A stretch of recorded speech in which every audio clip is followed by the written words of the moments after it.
What's up, everybody? In my last video, I took you guys back in time with me to the beginning, and I shared with you my very first gouache paintings. Back in January 2024, when I decided to start teaching myself how to paint with gouache.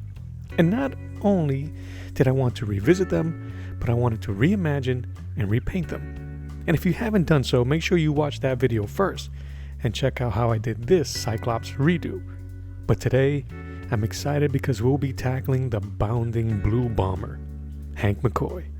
Beast. Let's go. Welcome back everyone to the channel. This is Art of the Round Table. My name is Mello. I am really excited about redoing my first paintings, and not because I don't like them, quite the contrary. I think they look great and they have kind of an innocent quality to them. I don't know, but I chose these three images when I first started painting because I'm familiar with and I love the X-Men and the X-Men characters. I thought it would be a great way to jump right into the medium with no knowledge or expectations, which makes these revisits all the more special to me because now I have a bit more knowledge and a lot more expectations, which don't always balance out. More about that later. For the drawing of Beast, I'm going with the 80s and 90s version where he's covered in blue hair. I also wanted to keep the energy of that original painting, just adding my spin to it. The same way I tackled the Cyclops in my previous video, I also didn't want to skimp on details. I want to test myself, which may not have been the smartest thing to do for this particular revisit. But that being said, I like the way this drawing came out, the way it was coming out. I enjoyed the energy, I felt it, and felt that not only did it mirror the Kirby-inspired original, but it was a good representation of my type of artwork and what I am capable of. I try not to use any current or past artists when doing this drawing as reference. As you may know, Beast has gone through many evolutionary changes, especially in his appearance. At one point, just a blue-faced, hairy dude to ape and cat-like later on in the comics. My version is more skewed to the Island of Dr. Moreau aesthetic, and I am going to pause now because I just aged myself and I just remembered my back hurts.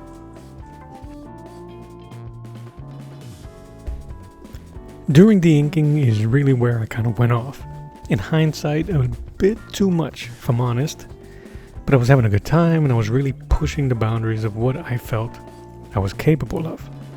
I also was thinking I should have used microns or fine liners for some of the smaller details, but alas, what I was trying to do was use the Pentels like a paintbrush. I wanted to try and mimic what I was going to attempt to do later on with the actual paints, using a lot of feathering, varying line weight on single strokes, and I was working my way around the figure trying to figure out and think ahead on how I was going to paint his fur. There is a fine balance to be aware of when you're inking your work. This is where I wish I would have spent a bit more time planning my pencils and refining them before actually jumping into the inks. But I was too involved by this point and, in my honest opinion, extremely heavy-handed. I made the process of painting later on more complicated than it needed to be. In my last video, I mentioned how sometimes I lose myself and patience during the painting phase, and doing so pushes me near the brink or right over the precipice of failure.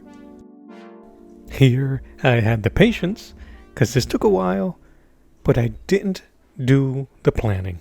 I just kind of went with it. I was having a good time and I wanted to paint. So let's get to the paints. Simple palette was used, two versions of blue and white to try to blend them in together. One thing that I will share with you is that I was so fixated on the hair and its texture so early on that it made the early goings very rough for me. What I should have done, and will put into practice more in the future, is to block in the colors first. Keep it simple and get the forms where I need them first.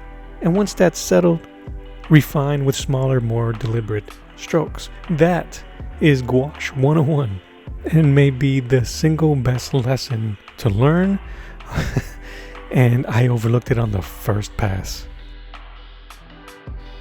That said, one of the most amazing things about gouache is its layering and blending abilities, and knowing that is what kept me in focus. Even though I stumbled a bit out of the gate, I got into a groove and just played around, and that is really what this is all about. Comparing where I am to where I started, watermarking my abilities, challenging myself, and above all else, try to have some fun. And this one was really fun to do, no matter the stresses involved. And there he is, Hank McCoy, one of the original members of the X-Men and one of my very first gouache paintings revisited. I'm encouraged. I believe there will be a day where I'll find the right balance and combination of drawing, inking, and painting to truly express myself on the page. But I think this is an honest representation and a pretty solid foundation to keep building upon. Thank you so much for being here and allowing me to share with you my creative journey so far. But we're not done. Come back next week when I revisit and repaint the third in this retrospective adventure, Jean Grey, Marvel Girl. You're not going to want to miss it. Hit that subscribe button and the bell to get notified when it comes out. And while you're up there, hit the like and leave a comment. Until the next one, my name is Mello, and as always, draw you later. Bye-bye.